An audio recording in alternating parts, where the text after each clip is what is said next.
In the Fuzzy Memories podcast, we celebrate the good, the rad, and the fugly of the 80s and 90s. We're three latchkey kids who made it out alive. And in each episode, we break down all the culture that popped, 1 year at a time. Whether it's the birth of legends... I'm Lyme disease free today, and I have Whitney Houston and MTV to thank. Or audacious moves. Imagine also the poor Golden Gate Bridge. You turn 75 and people have a party on you. Yep. I don't want that. Or even confusing PSAs. And the stop, drop, and roll. I mean, I assumed as an adult I would catch on fire weekly. All the time! We've got a take that will make you laugh. We've also got thoughts on all sorts of random phenomena and the most unmitigated of gall. Why sharks can't be trusted, people can't be trusted, and rivers can't be trusted. It's collusion. It's of the highest degree. Uh-huh. You were counseling me to start my remarks with, first of all, bitch. Everyone in that room would have snapped to attention. It's going to be basically coffee lids, shark revenge, and then maybe like Matt Getz. God, we need to do something about him.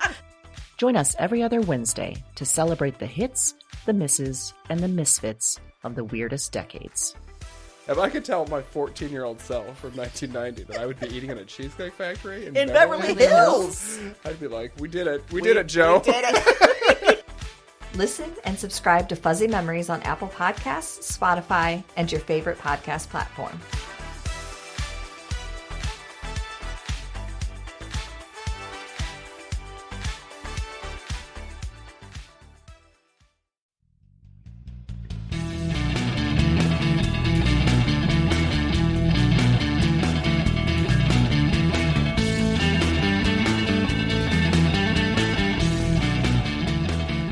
Hello, and welcome to Broads and Books, the podcast with one unique theme, 4 handpicked book recommendations, and 2 broads. I'm Amy. And I'm Erin, and this is episode number 15, Mirror, Mirror. Mirror, mirror on the wall. Who's the fairest?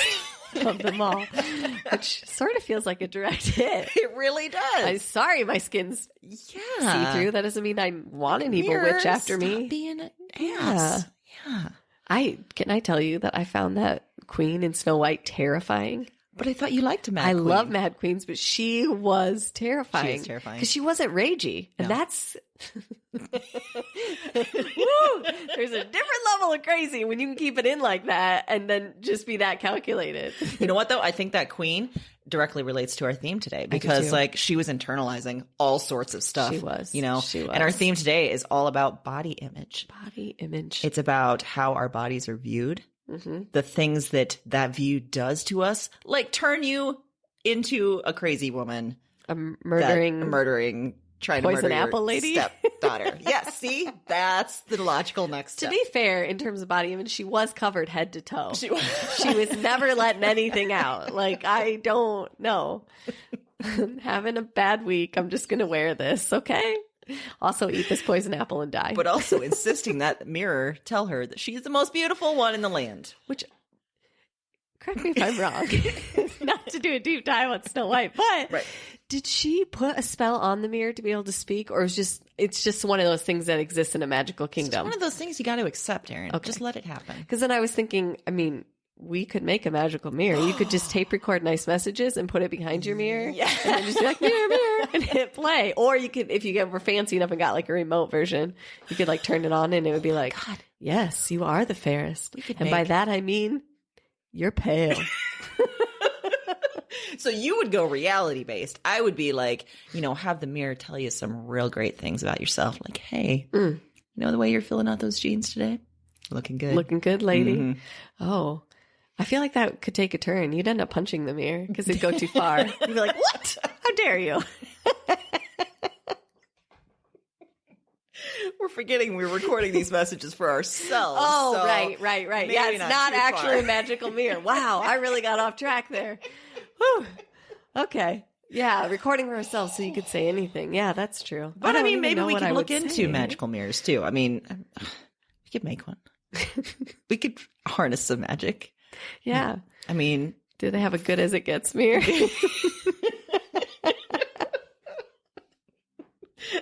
Well, today, you're as good as it gets, kid. You put in minimum effort and it shows. Congratulations. Bar achieved. Good thing I'm not a full-length mirror, because that decision, ill-advised. Smart on keeping it a head-sized mirror. Also, your head's ginormous. Woo! Wow. This took a turn. Yeah, wow. As All per right, sorry. usual. Yeah, Yeah. that's what's going to happen. Well, okay, so really being serious, so we did pick some picks that are about body image. Yes. So we were kind of in the headspace all week of thinking about beauty and society standards of beauty and all of those things. So, Amy, what is one beauty routine that you refuse to partake in? You know what I refuse to partake in? Tell me. Mandatory makeup. You know what? Is there mandatory makeup? Well, for some people that I know, Okay. there is. Okay, all right. Like, going back to, the days of watching my grandma every morning put her face on. Put her face on. And if Such she a- hadn't, yeah. if she hadn't put her face on, she's not going out into the world. No. That's, of course, then indicating that she has a face that only exists to the rest of the world, that is then like acceptable, and her own non-makeup face is not. I don't know. Yeah. Thing is, Uh-huh. I don't like wearing makeup that much. Okay. And since I work at home, screw it. I'm not wearing makeup. Yeah. I refuse to every morning put on makeup and then just have to wash it off at the end of the day. What? It's a lot of work. Yeah. No. I mean, it's just me and Fiona. Fiona doesn't give a crap if I'm wearing makeup. Although, maybe she does. Fiona is cutthroat. I'm going to say she's got a journal entry about that somewhere. I feel like I have my own magic mirror, and it's her. You do. And it's always cutting comments. Yeah, Fiona. It's always, I look at her, and she's just got that judgment. Yeah. She's like, oh, really? Oh, That's what you're doing yeah. today? Maybe Yeah. put that makeup on today. You know what? I'm going to step in here Okay, as your pet Yes, and tell yes, you. Yeah. Let's go ahead with a few swipes of that mascara. Okay. I like that you called it mandatory makeup Yes. too. That was good. Fuse. Yeah. Okay. All right. So, Erin, what's the worst beauty disaster you've ever had? I bet you've got some good stories here. I'm just going to go out on a limb and say you've done a thing or two. I have. I've maybe done a construed this thing way. or two to myself. Yeah. Okay. Well, this one stands out in particular, and this was like high school, so let's keep this in mind. But I thought, you know what? I'm going to do something different with my hair. Yeah, you are. And so I, not understanding how to use the tools, because this is pretty like YouTube, and you could watch a 20-minute course. video and learn. Okay. Yes. So I used one of those, like it looks like a round comb, but it warms up. Oh, dear. Yep. And I have kind of naturally wavy Mm-hmm. hair. So I didn't understand. I was trying to use it like a curling iron. I Yes. didn't understand that it was like a comb based product, even though, I mean, it looks like one. I should have figured that out, but I didn't. And I rolled it to the top of my head.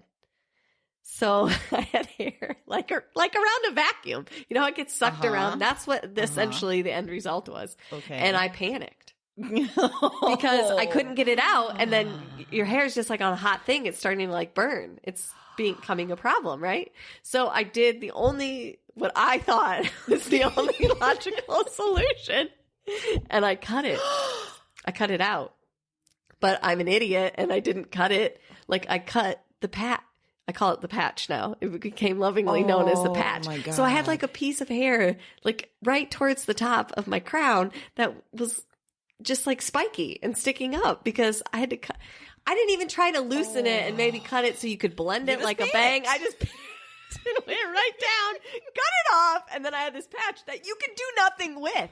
Oh. And what are your options? If you cut it shorter, it's just going to grow to that length at some point, and you've lost the length. Like you can't wet that down. It's not going to. No. You're not going to keep the patch down. No, A hair that patch patch. is an angry patch. Like, look what you did to me. It was just sticking straight up in the middle of my hair. Wow. I did everything I could. I mean, you kind of comb your hair different. You try to keep it, but throughout the day, it's going to come out. Oh, man. How long would you say it took for the patch to sort of start growing out and become not I mean, so much it had a patch? nickname, so I think it's clear that. For a long time. It existed long for time. a long period of time. Can you still, when you look in the mirror, can you tell where the patch was? No. Okay, No, that's I've good. lost that. Yeah. Good. I think I discovered shortly as it grew out just a touch, if I did like a real tight ponytail to the back, it would kind of keep it more contained, but still like little pieces would sneak out. Like after volleyball practice, it'd be like, whoa, hi-oh patch. I'm picturing just like little antenna. Just on one side. At least that would have looked like I did on purpose. Like I was, You just had one antenna. yeah, I just had one side. Just like, what happened there? Don't worry about it, okay? It's how my hair grows. It also reminds me of how you fall down the stairs and you throw your coffee away. You panic and you throw it away. Why is everything so extreme with me? I don't know, Oh but my you gosh. panic I do very not easily. operate in a gray zone, No. clearly. I mean, the logical thing to do would have just been like move it a little bit and cut it. Nope. Just straight panic. Straight panic. Panic snap. Oh, God. That was worse. Yeah. So thank God I didn't have a magical mirror then that could talk to me Yeah. because it would have just had nothing to say. What did you do? It would just be like the open mouth look. Just, I know I'm supposed to say something here. I And got nothing. I think you've punished yourself I enough. think you have. Yep. Oh, I tell you. Well, so that was it was middle school, high school. It was real young. So if I could go back, I would tell my middle school self not to do that. Not to panic and but cut if your hair off. you could go back to your middle school self, what's one thing you would tell? Well, funny enough, I have two things, and one of them involves hair as well. Ooh, okay. The first one, though, is, hey, middle school Amy, when you see those girls in the cafeteria that are pouring Slim Fast packets into their milk cartons and eating apples and Slim Fast / milk as lunch, don't you dare think that you need to start doing that. Your body is fine. Yeah. 2, you know that wavy, curly hair you kind of want? Well, first, if you just be patient, you'll find out your own hair does that. And please don't go in 6th grade to get a perm and get the tightest roll perm you have ever seen in the land. So much so that when you show up to 6th grade the next day, they say it looks like a popcorn ball that's red. And the perm stayed in my hair for a good 3 years. Just slowly working itself out. Yeah. And then when it was done, like a few years later, I was like, oh, wait, my hair just does this now. If I just let my hair do what it wants, this is what happens. Oh, my gosh. So you just wasted time, money, energy, everything. And the ruining of popcorn balls. Obviously. There are Great snack went right out the window. There were very few photos that have been saved from this time because I just destroyed them all. Oh, but good for you. There's Wow. one. Oh, I'll have to show you I afterwards. would love to see it. Because it's me at Christmas, probably a few months after this. Braces, red popcorn ball hair, and pink sweatsuit. Oh, I'm looking good. Pink sweatsuit. Yeah. Get it. Mm-hmm. Mm-hmm. Get it. Yeah. So those are two things I would say, like maybe ease back. Yeah. Think about these things. That's fair. Before you do that. That seems valid. Yeah. Yeah. I like what you did there. Whew. So, Erin, we've talked about how we as young women maybe did some silly things in the name of beauty. Yeah. I think we're not alone No. in that action. Mm-hmm. If you had to speak to a room full of young women about to go off to college, what would you say? None of this shit matters. Not a dang thing. You go, you get that degree. It does not matter. Drop out, doesn't matter. Dating that guy, you think it's the end of the world, doesn't matter. You don't like that girl that you got for your freshman roommate? Guess what? Doesn't matter. Doesn't matter.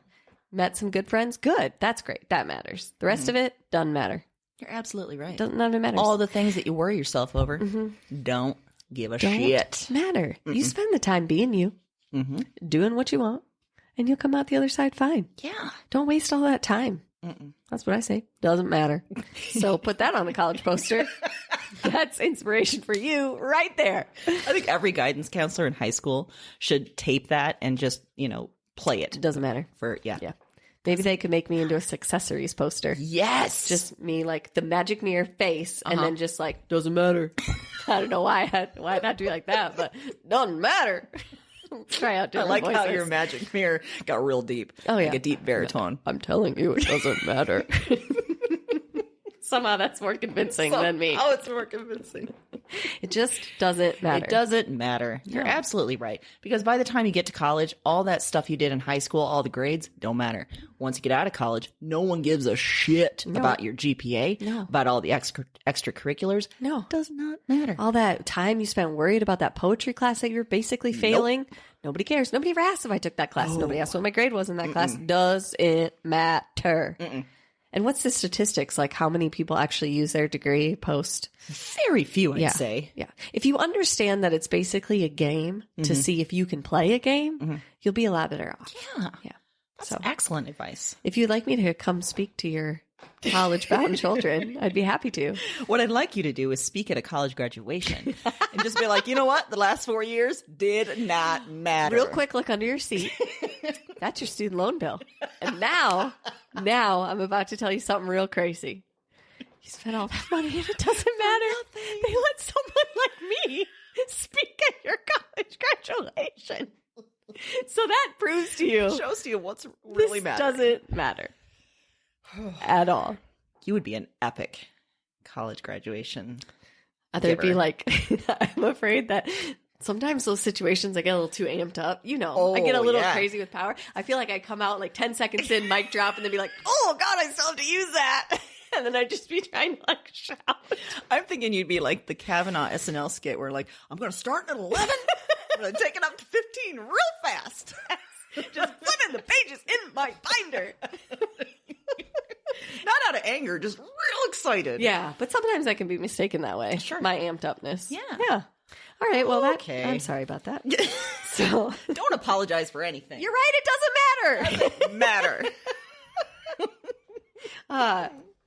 Well, so speaking, like we said, we've spent a lot of time this week diving into this topic, which is probably where the it doesn't matter came from. Absolutely. A lot of it was like, hey, it doesn't matter. I absolutely agree. doesn't And I think matter. a lot of our picks, that's what some of the characters come to. Like all of this stuff we're so freaking worried about. Does Spend not so matter. much time on doesn't matter. Yes. That sorority that didn't let you in but let your other 5 best friends in, first of all, doesn't matter. Second of all, key the shit out of someone's car.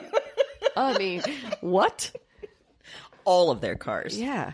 All of them. Greek letter, schmeek letters. Yes. That's what I would put right on the side. That's going to take a long time to key into the car. That's true. Also, you need to be very careful of car alarms if you're going to do that. Just warning, a lot of people have car alarms now. They're standard. It's true. So Yeah. just be very careful. Very careful. Maybe use that selfie stick a distance away and then you'd be further away for the running. Right. Right. Okay. Wow. Okay. On that note, why don't I choose our first fiction pick? Yes, please related do. to our theme. Please do. And this is a pick that you've read as well, Erin. Yes. It's called Dietland by Sarai Walker. It's one a of my doozy. faves. It really is. It Yeah, is. I've read it multiple times, and you and I have talked about this multiple Yes, times. absolutely. I'm going to bring you in at the end here, Okay, just so you know. perfect. Yeah. So this comes from 2015, and in Dietland, Plum Kettle is the main character, and she is fat. At the beginning, she doesn't want to be fat because she's seen firsthand how people treat fat women in particular. So she does 2 things. One, she works anonymously as the ghostwriter for this teen girl magazine, answering all these horrific letters, all these young girls writing in about trauma, about body image, and much more. But none of the magazine editors want her to be seen. So she's working anonymously. She's at a coffee shop. At the same time, she continues to diet, as she's done her entire life. And by that, I mean she's counting calories, but she's also denying her body what it needs.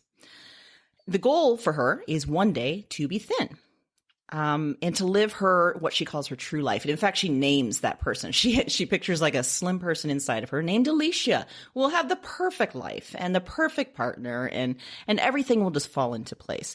And she's planning on doing the pretty horrific weight loss surgery to get herself there. But then she notices she's being followed by a young woman who introduces her eventually to the world of the Calliope House.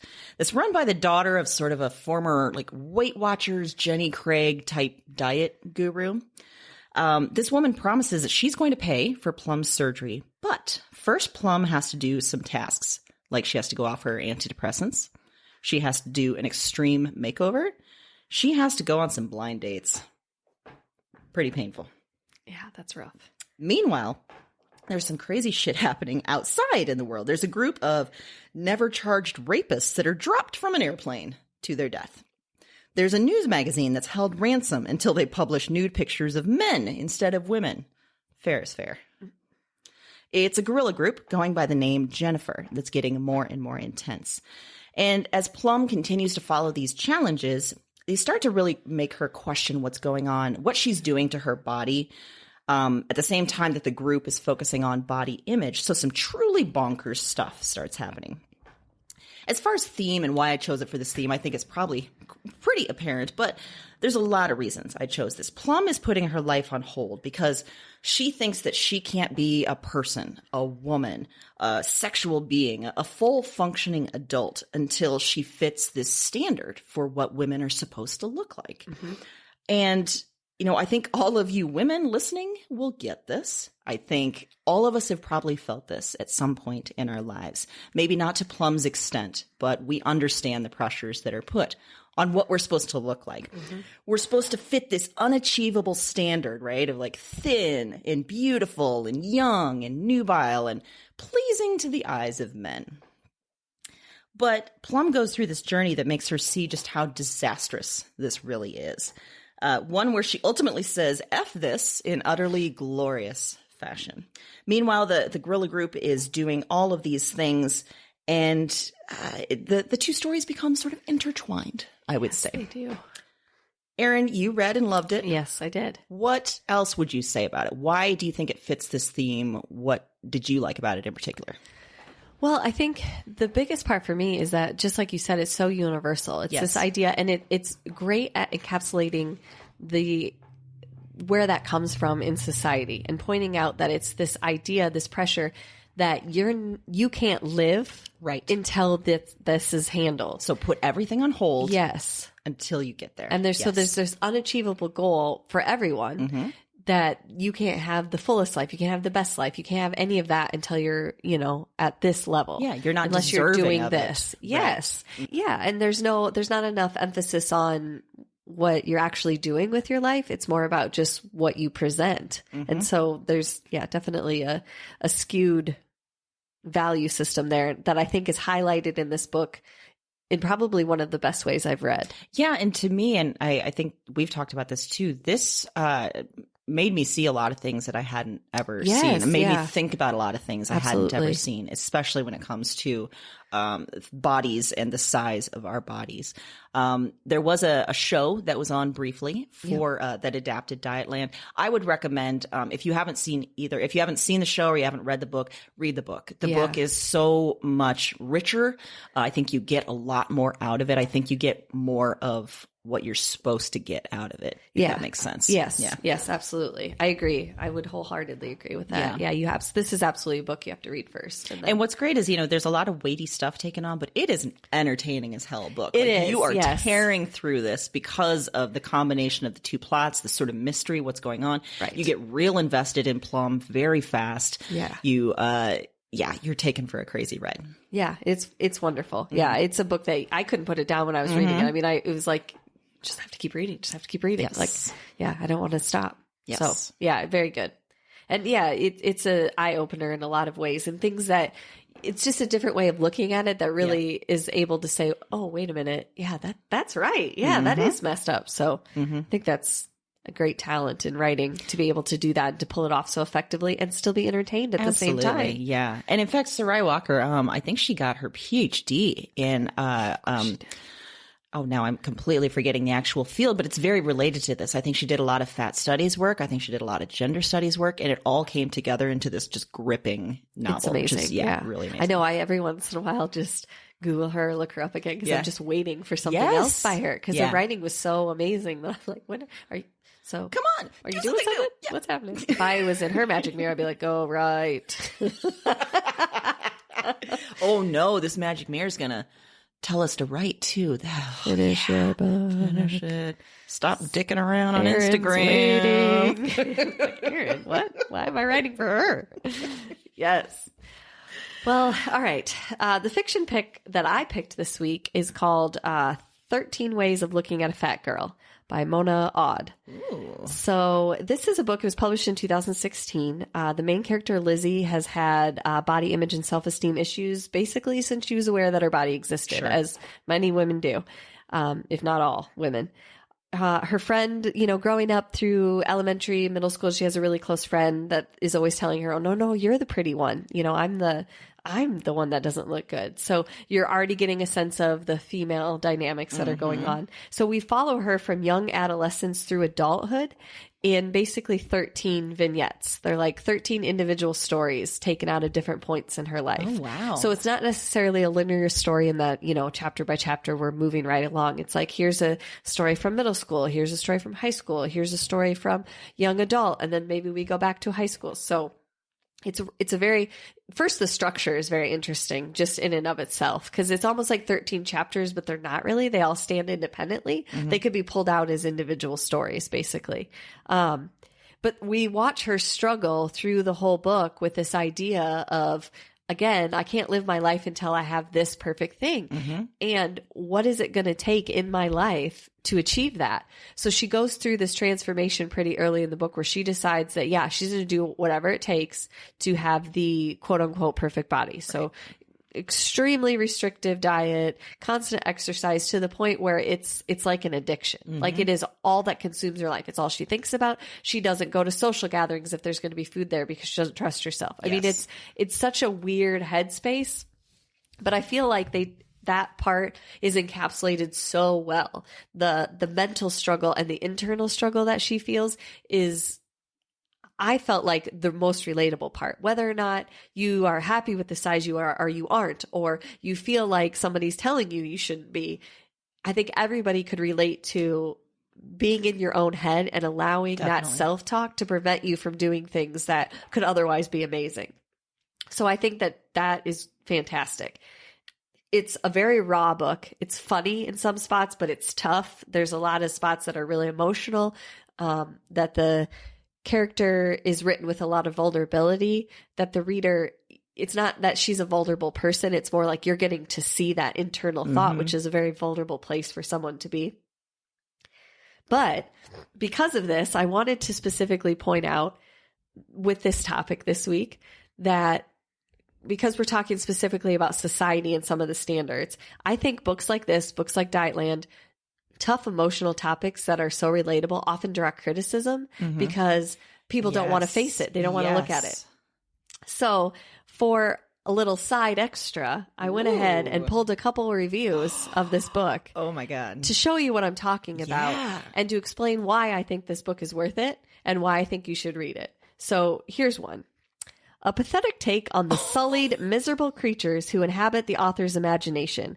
Couldn't waste my time finishing it. I never want to meet these creatures, their real-life counterparts, or the person who created them. That sounds real defensive, mister. Yeah. Because I'm imagining it's a mister. It wasn't.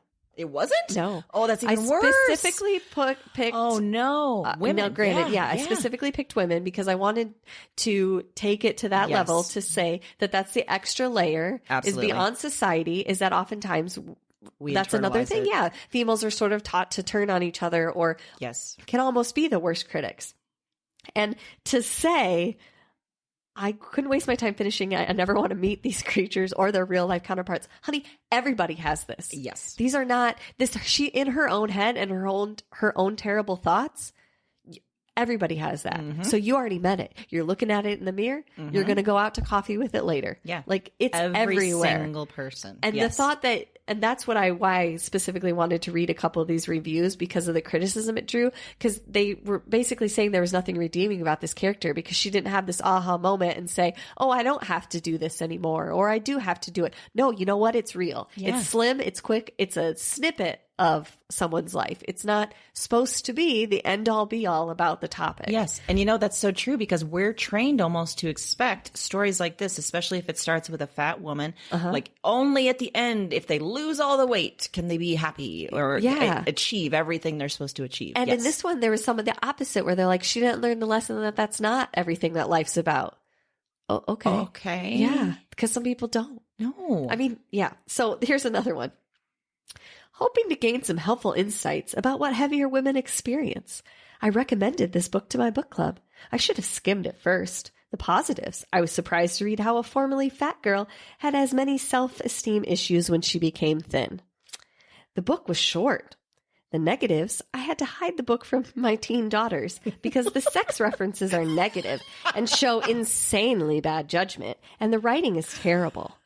Don't waste your time. By the way, as Erin is reading this, she's clutching her imaginary pearls. I am. Which is amazing. Yes, because, oh my gosh, she still had self-esteem issues when she became thin. And wait a minute. So this was a theme. I picked this one because there was actually kind of a theme in some of the reviews that people were offended by the bad decisions she made because she had negative self-esteem. I mean, are you alive? Yeah. Do you exist? I didn't know Candyland was a real place because that's obviously where you're living. Like, are you kidding me? You don't think people make bad decisions because of their own self-talk or self-hatred or self-esteem issues?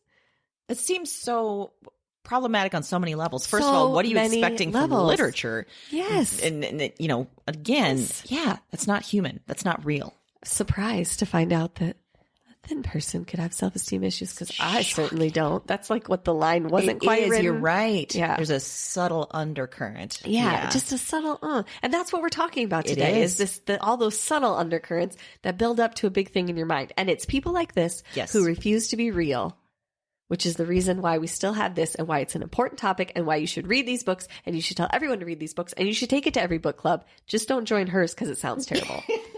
This sounds like a bad book club. Also, I like that we have promised public shaming in the past, and basically you're following through right now, and I'm real happy about it. Yeah. I feel good about it. If I knew who this person was, I would write a strongly worded email and probably follow up with a few more. Come on, lady. So I say it's a roller coaster of a read, but it's worth it. Yeah. Yeah. So you said it's pretty raw too. It is raw. It's very quick. Yeah, it's really good.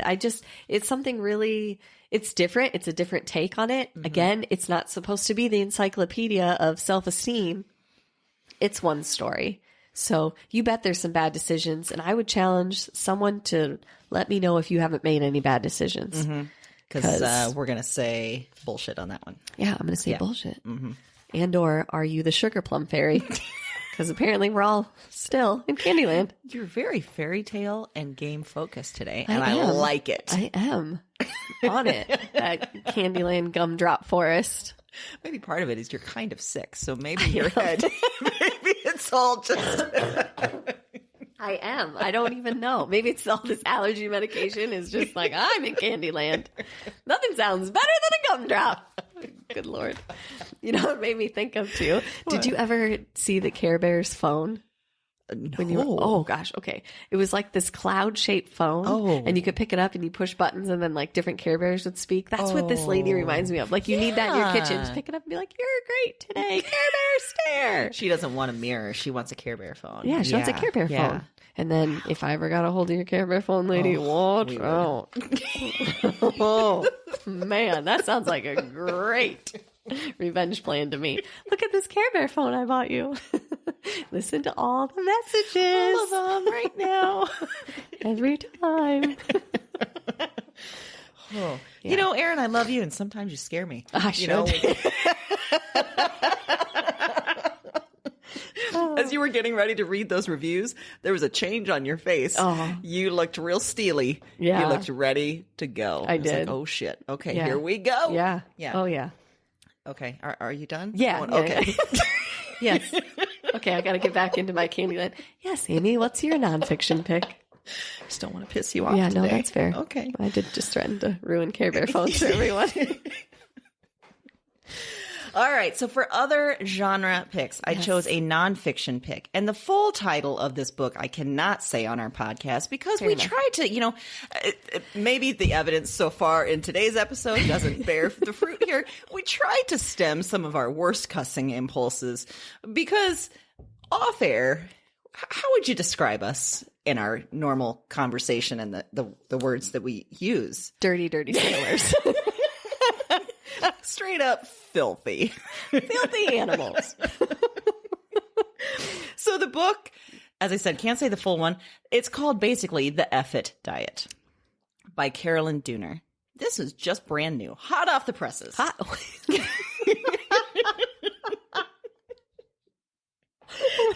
I just pictured you with those like newsboy hats. We got it right here. Diet.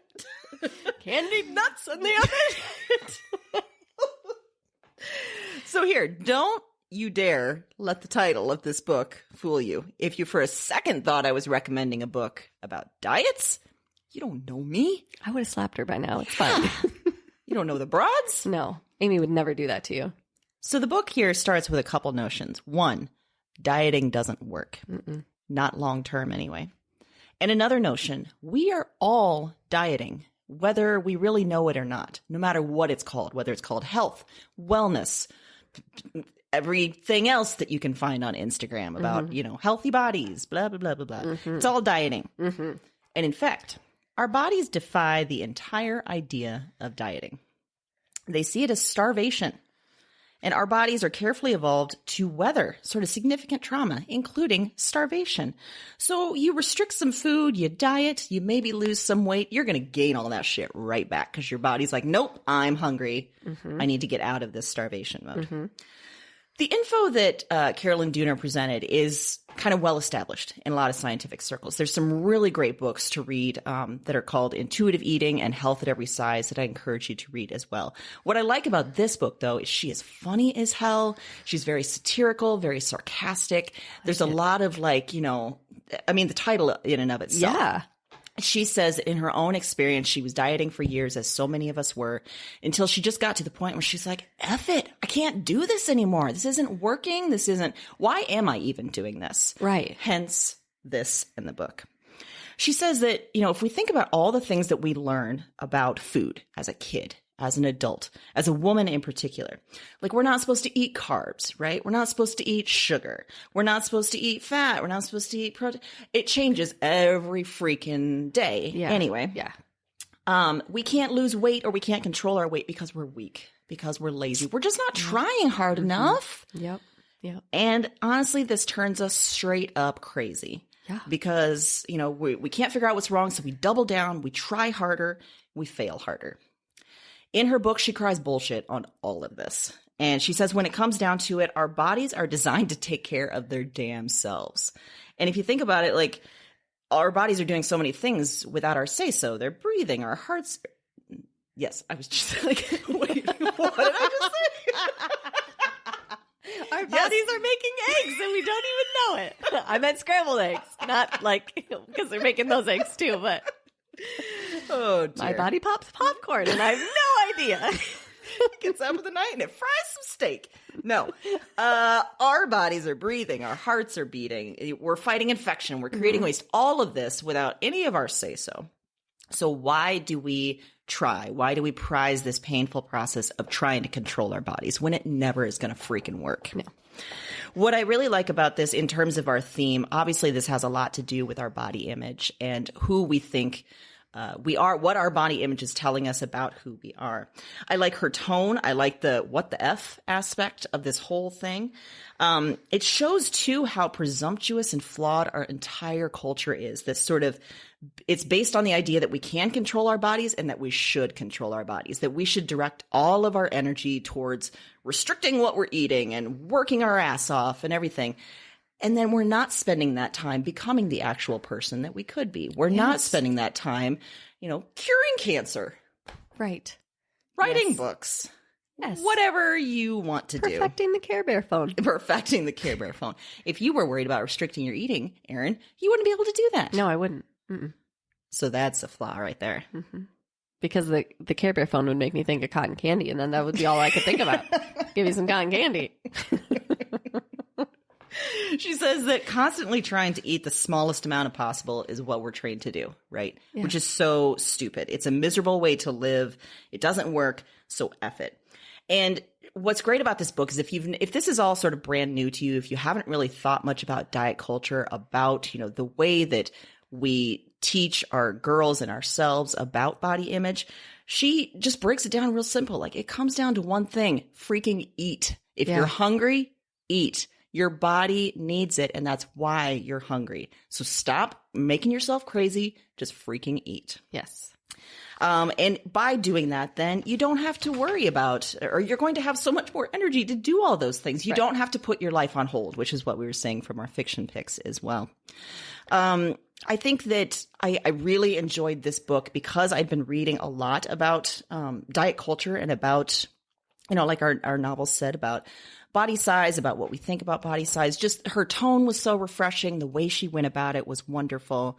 I like that ultimately it comes down to one thing. She says it's time to give up the shame and start thriving, which is really what it comes down to. There's so much shame around our bodies for no real good reason. Mm-hmm. And if we can just let that all go, we can live our freaking lives. I think this should be required reading, Erin. You've convinced me. Really, for anyone who's feeling bad about their body, but also just for women. I think we should all just be reading this. Yes. Because we are particularly susceptible to these messages. Yes. And it's all based on friggin' lies. Lies. Fallacies. Yes. Yeah. I was wanted to say that word and I didn't trust myself for some reason. Oh. Well, my book kind of piggybacks on that and the fiction picks. Yes. This is a book that was published actually in 2006, and it is called Smashed: Story of a Drunken Girlhead. Ooh. Girlhood. Sorry. So sorry about that. So this is a memoir that is a detailed account of the author's descent into alcoholism and addiction at a very early age. Mm. But essentially, the memoir is drawing the connection between not feeling like she was good enough, important enough, noticed enough. And that's sort of where all of this started. So to me, it is kind of the central concept of today is this message of whatever you are isn't good enough, so you have to keep changing it. Mm-hmm. And in her young hands, the way that went was that she ended up drinking to the point where she became an alcoholic. It was something that filled her every day and need. The story is very gripping. It's heartbreaking. The tie into the girl head. Wow. Girl, what is wrong with me? I don't know, but your brain is seized upon. Girlhead. That sounds like a punk band. Like it should be the name of a punk band. And their hit song is named Smashed. Yes. So this is the tie into her girlhood. And how it is to grow up female is universal and very thought-provoking. Oof. Just like the word girlhead. So it's another take on an age-old topic. There's a lot of books that we could have picked, but I think this one is very interesting. It's not glamorized. Her struggles with this are not glamorized, but the connection she draws to be able to look back at herself and say at a young age, I know this is what I was feeling and I can see the direct result of this. Mm-hmm. It's as important as anything else to me to say we shouldn't be allowing young women to be going through that. Mm-hmm. I'd say again, it doesn't matter. So it doesn't matter. So because I did it on the last one, I decided to go ahead and pull a review of this one too. I can't wait. Another female, because I wanted again to point out how crazy the reviews are on books and topics like this. Oh, I wish I had done this too, because I've been seeing the same things with the F-It diet. Yes. Some of the pushback she's been getting. I follow her on Instagram. It's incredible. It's unnecessary in so many ways. And again, I'm not saying I'm against reviews. I'm not. I hope that you notice that the ones that I'm picking are not actually anything about the story. No. They're not about the writing. They're just about this idea that someone else can't relate to it. Well, that's not a review. No. So here's one. I hate this girl. I think she was melodramatic and obnoxious, and I don't know what her problem was. Wow. I found all of her statistical references to be preachy, and I found a lot of inconsistencies that bothered me. Her college experience didn't seem all that different from a lot of people I know. So I don't know why she got a book deal out of it. Oh, boy. I also don't know how she suddenly found so much clarity after quitting drinking for like a month. I think she's reaching big time in a lot of her observations and assumptions. Frankly, I hope I run into her in NYC so I can tell her she bugs me, and I hope she never writes another book. Oh, and that she needs to get over herself. What in the what? Nailed it. Oh my God. You didn't nail it. You missed the whole point of the book. You missed the whole point of the book. You don't know what it's about? Oh, I got questions for you now, honey. Like your college experience? Was it just a little too close to home? Is there some That's truth? what I'm thinking. There's some truth. Hit too Also, close to just home. so you know, you probably don't listen to this podcast, but just in case you do, she did write another book and it was a bestseller. So boom, mic drop on you. So, anywho, just pointing out that again, Yeah.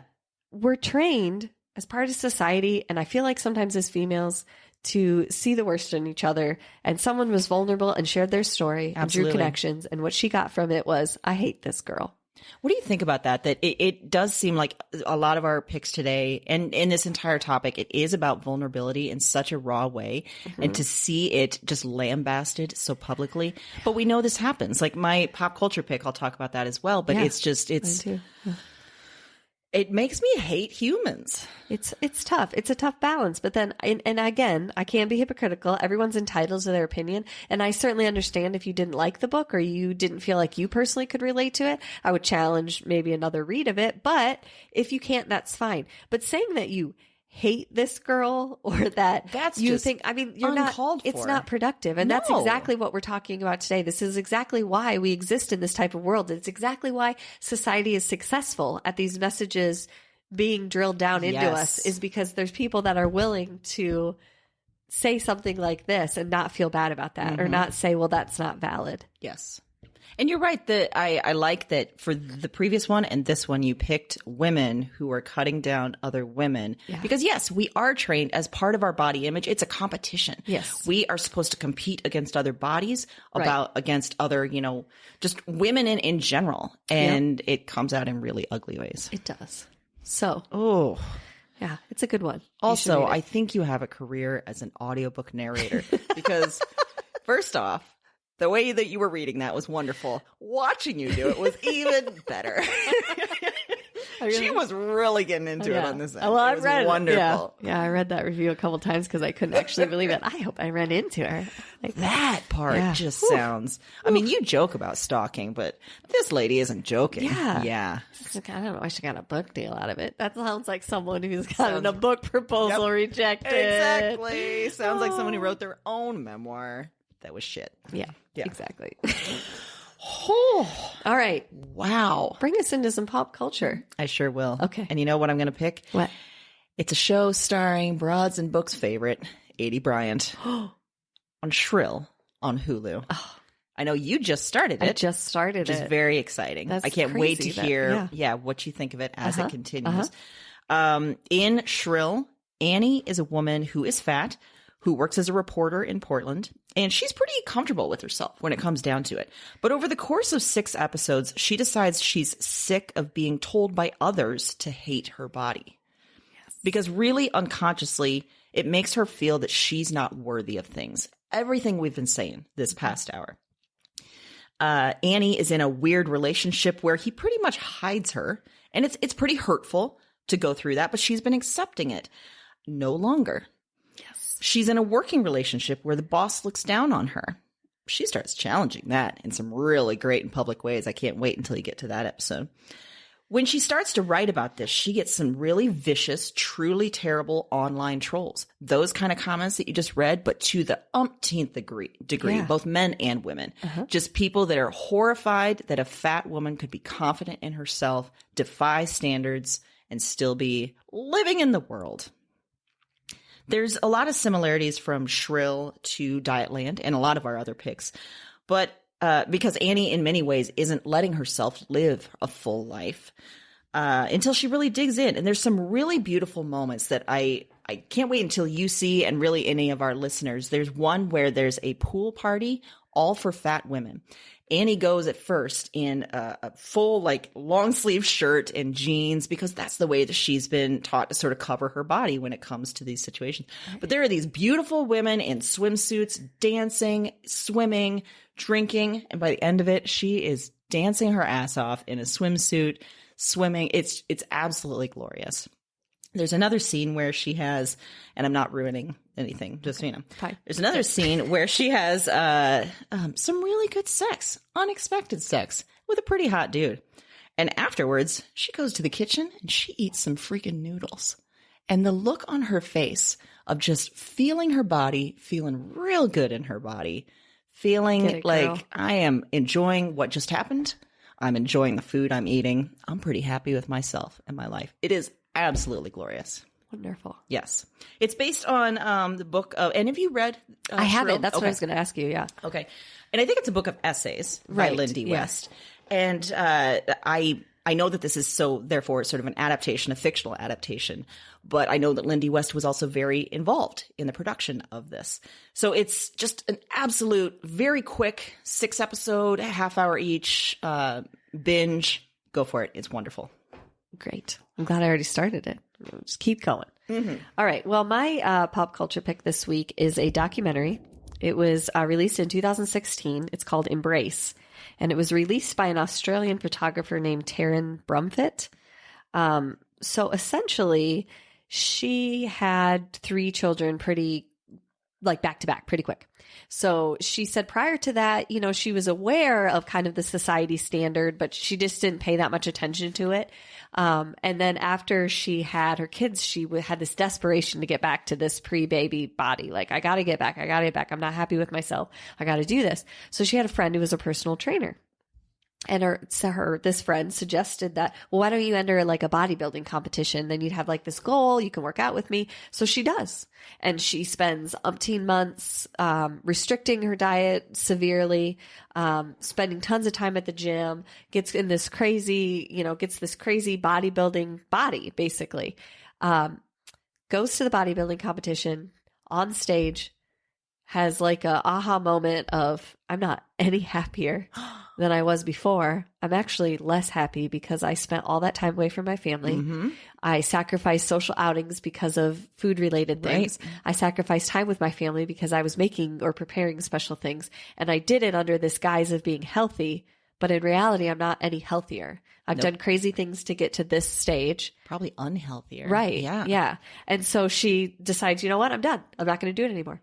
So she stops the extreme working out. She says, I'm the type of person who likes to be active, so I ride a bike, I go for a walk, whatever. But it's because I want to, not because I'm burning calories or trying to figure out how that's going to make me look. It's just something that we do as a family.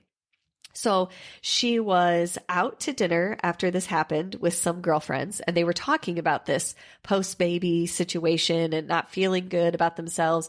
And on the car ride home, she was kind of devastated. She's like, how do I help my friends feel better? As a good female friend does, you're feeling bad. You want to cheer them up. So when she gets home, she's a photographer, so she had a lot of pictures of herself. She had done and had someone else take some pictures as part of something else that she was doing. But she posted on Facebook a before and after picture.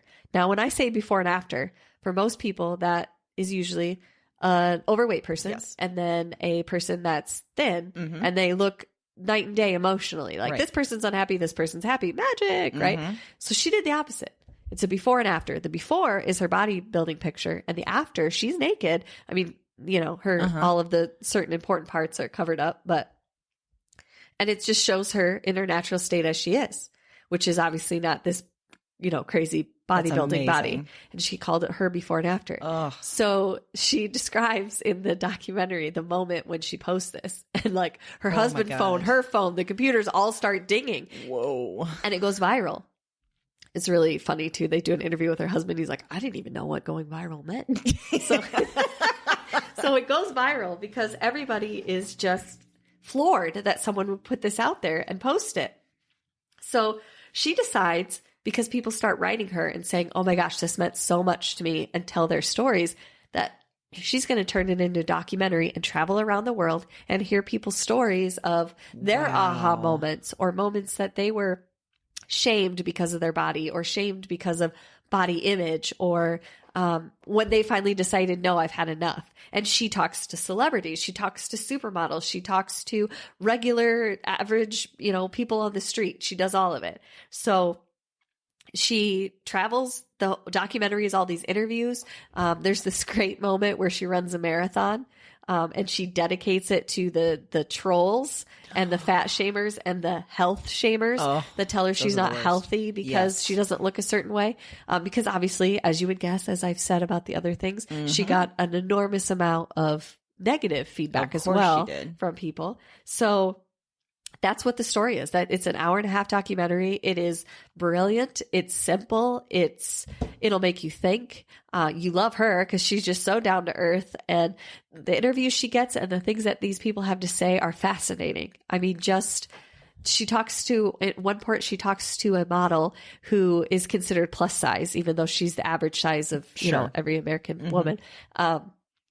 And she is talking about how she realized that she never had a desire to be a supermodel after she did her first show, because she was backstage with the people who were the stick thin, and they were eating cotton balls dipped in Gatorade to keep themselves full so that they didn't want food. And she said it was the weirdest. She said that group of people in particular, and that had been her experience otherwise, was that all they do is talk about food. Because they're so deprived. Because they're starving. They're literally starving. And she said, I wanted my life to be more than that. I don't want every minute of my life consumed by calories in, calories out. Did I work out? Did I do this? How does this look on me? How does that look on me? And that's the overall message from pretty much everyone in the documentary. It's fantastic. So I would highly recommend it. It's a quick show, but it's really good. In 2018, this June, she just started a new campaign because she's going to do an Embrace Kids documentary. Like, and go through. Amazing. Yeah. So fantastic. She became kind of this face of this whole, they call it the Embrace Body Image movement. Check it out. It's awesome. Wow. Yeah. Multiple things. Yes. One, fantastic way to end this episode, because it sounds like exactly the kind of affirming thing we needed. Yes. 2, so Erin texted me yesterday saying that she was watching a documentary and she'd been crying for a half an hour afterwards, and then that she was going to talk about it today.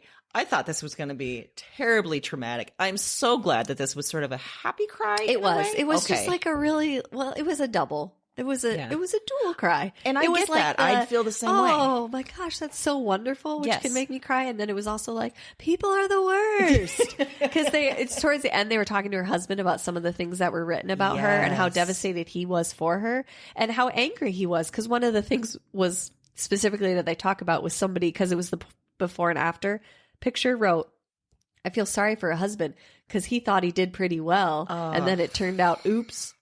And they cut to him and he's like, I guess because I only married her for how she looks. Right. And the way he says it makes it sound like such a ludicrous idea. Yes. Like, who would think that? But then you're like, well, yeah, that's what a lot of people think. It is what a lot of people, which is so wrong too. Yes. Yeah. And very, very, very, very good. Very interesting. Her whole story is interesting. The people she talks to in there are fascinating. Lots of different stories. It's wonderful. Where did you find it? Because now I want to watch it. I watched it on Amazon Prime. Okay. Because I have that. So I'm not sure where the other formats are, but I know Amazon you can Prime. Get out there. Yeah. Excellent. Yes. Wow. I'm so glad we ended on a sort of uplifting. Yes. The magic mirror would have been like, this is a good way to end it. Solid you looking good. Pick, girls. Solid gold. Oh, yeah. We brought back the solid gold. Brought it back. Also, I feel the need to apologize to our listeners because I cannot breathe. I don't know if you can hear that. That's not Podcat. I was going to blame it on Podcat and say she's just up by the mic. No, it's me. Nope. I literally can't breathe. That's okay. You're having trouble breathing. I'm having trouble with burping. So we're having a great recording session. It's perfect today. It's perfect. Yep. It's what so you get it all. You get it all when you listen to Broads and Books. Sure do. So I think that's it. Yeah. On this episode, I think we covered a lot of ground. We did a lot of good stuff. So much stuff. We are going to be back next Wednesday as always. But in the meantime, head to our website, broadsandbooks.com, and check out all the recommendations we made in this episode and all the things that we mentioned. Yes, absolutely. And also on our website, or if you are so nice as to subscribe to the podcast, you get bonus material. Sure do. Things like us taking those stupid quizzes that come in those terrible women's magazines. You can follow along. Yes. We give you the links. It's amazing. It's so amazing. While you're listening to us, or, hey, surfing the web. Nobody does that. Surfing the web to our website to check out the bonus material. You can also give us a review. Yeah, you can. We've been getting some wonderful reviews on all the different players. God, we love them.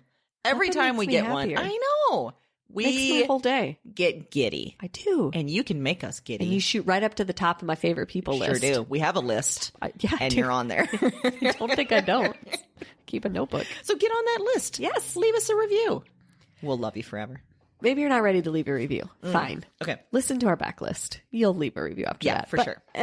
Otherwise, give us a theme idea. Oh, my People have done God. that. We Yes. love that too. Yes. Love it. Can't wait. And even if you don't have quite a fully formed theme idea, Yeah. if you have a favorite genre you want to talk about, if you have a question, if you have what's good picks for this certain area, man, we can do something with Do it. We will take it and run. Yes. Yes.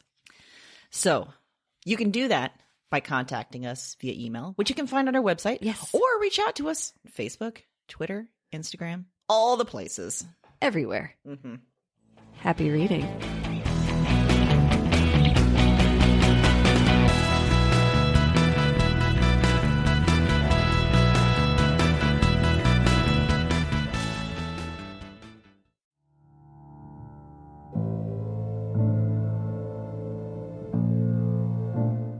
I'm up again.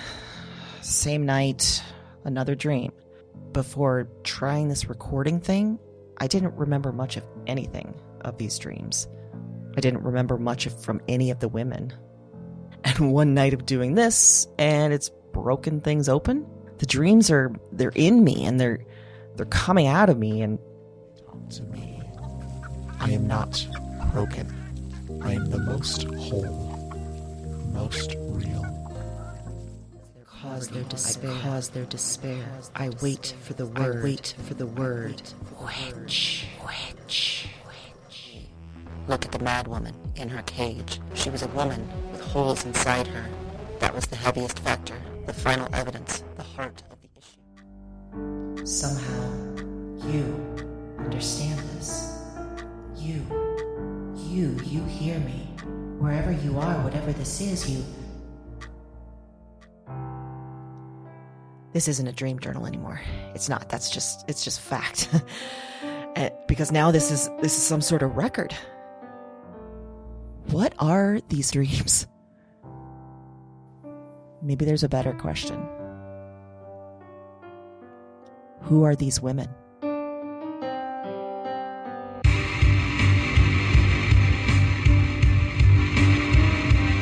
Weird Woman is a Broads and Books production. All 9 episodes are available January 10th. Listen and subscribe to Weird Woman on Apple Podcasts, Spotify, and your favorite podcast platform. That's WYRD Woman, wherever you listen to podcasts.